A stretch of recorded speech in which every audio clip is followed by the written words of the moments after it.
Hello again. We have another installment of the A to Z Mysteries, The Canary Caper by Ron Roy. Today, we are going to read Chapter 4.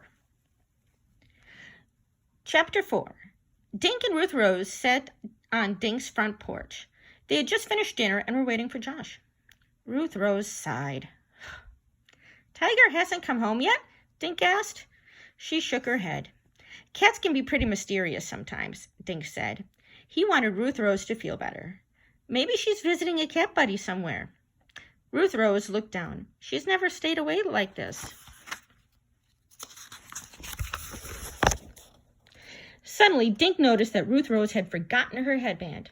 Her curly hair was hanging in her eyes. Just then, Josh came running down Woody Street, carrying his sketch pad. He jogged across Dink's lawn. Did Tiger come back yet? He asked. No, Ruth Rose said, standing up. Come on, let's go see who brings Mozart back. A few minutes later, they were ringing Mrs. Davis's doorbell. Ruth Rose had a determined look in her eye. If this guy has cat scratches on his hands, I'm calling Officer Fallon. Mrs. Davis opened the door, dressed for the occasion. The green gem on her necklace sparkled in the evening sunlight. I hope you've brought your appetites, she said. To help us celebrate Mozart's return, I've made some shortcake. Josh grinned. I might be able to eat a small helping. Mrs. Davis laughed. Oh, pooh, Joshua Pinto. I've seen what you can do to batch my cookies. They walked into the living room. Mozart's empty cage sat on the piano. It will be so good to hear Mozart sing again, Mrs. Davis said. The doorbell chimed. He's here! Mrs. Davis hurried towards the door. A thin young man stood smiling on the front porch. He was dressed neatly in a white shirt, dark pants, and blue suspenders. The man held a small box with holes poked in the sides. I'm Fred Little, he said. Here's your canary. Dink looked at the man's hands as he passed the box to Mrs. Davis. Not a single claw mark. He shot a look at Ruth Rose. Thank you, Mr. Little, said Mrs. Davis. Won't you step inside?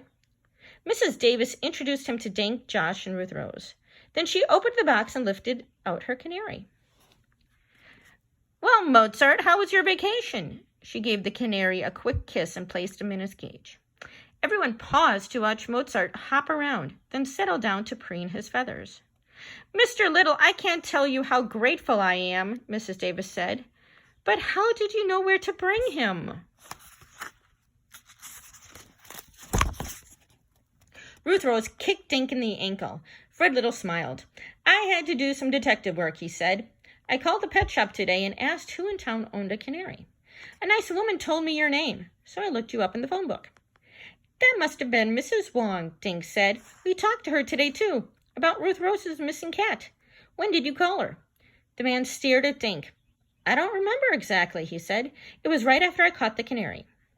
Mrs. Davis clapped her hands. How thoughtful of you to go to so much trouble. Will you accept a reward? Ruth Rose glanced at Dink with a smirk on her face. The man smiled at Mrs. Davis. You're very kind, he said. But no thanks. It's a reward enough seeing your little bird back home again. Dink snuck a quick look at Ruth Rose. She looked confused, and Dink could understand why. If he won't take a reward, then he didn't steal Mozart. If Mozart didn't get kidnapped, maybe Tiger didn't either, Dink thought. Then will you at least have a cup of tea and a cookie? Mrs. Davis asked. That'll be fine, he said. May I use your bathroom?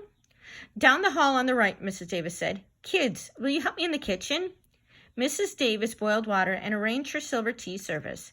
The kids put cookies on a tray. He didn't take the reward, Ruth Rose whispered, frowning. I can't believe I was wrong. I don't know, Ruth Rose, Dink said. There's something fishy about this guy. Why didn't Mrs. Wong tell us he called her? We saw Mrs. Wong in the morning, Josh reminded them. Fred Little must have called her later. Yeah, I suppose, Dink said. But I would have this weird feeling I'd seen Fred Little somewhere before, Josh said. Around here? Ruth Rose asked. Josh shrugged. I'm not sure. I can't remember. What are you three whispering about? Mrs. Davis called. I need some helping hands in a minute. When they were all seated around the card table, Mrs. Davis poured 5 cups of tea. Are you just passing through, Mr. Little? I haven't seen you in town before. I'm here looking for a job, Fred Little said. So you might settle in Green Lawn? Wouldn't that be wonderful? Fred Little smiled. It's a nice town. He glanced around the living room. You sure have a lovely home, Mrs. Davis. Why, thank you. When my husband was alive, we traveled a great deal, Mrs. Davis said. We brought back something special from each country we visited.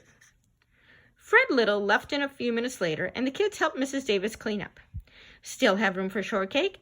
She asked, grinning at Josh. Sure do, he answered, picking up his sketchpad. Josh began to draw a picture of Fred Little's face. I just wish I could remember where I've seen this guy before. And that's it. That's the end of chapter 4. The story is getting interesting, isn't it, guys? Stay tuned for another exciting installment of The Canary Caper.